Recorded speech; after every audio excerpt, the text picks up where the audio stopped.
Čítanie z knihy Ester.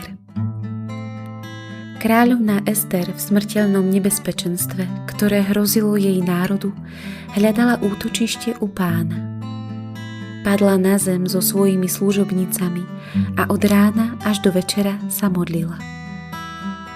Zvelebený si, Bože Abraháma, Bože Izáka a Bože Jakuba. Pomôž mne opustenej, ktorá nemá ochrancu okrem Teba, Pane, a nebezpečenstvo sa mi priblížilo na dosah ruky. Počula som čítať z kníh mojich predkov, Pane, že Ty až do konca zachraňuješ všetkých, čo sa Ti páčia, Pane. Teraz pomáhaj mne opustenej, ktorá nemá nikoho okrem Teba, Pane Bože môj.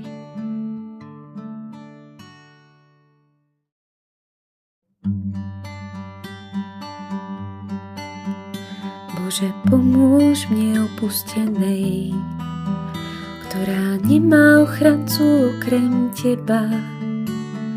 Nebezpečenstvo sa blíži, dvíham ruky do neba.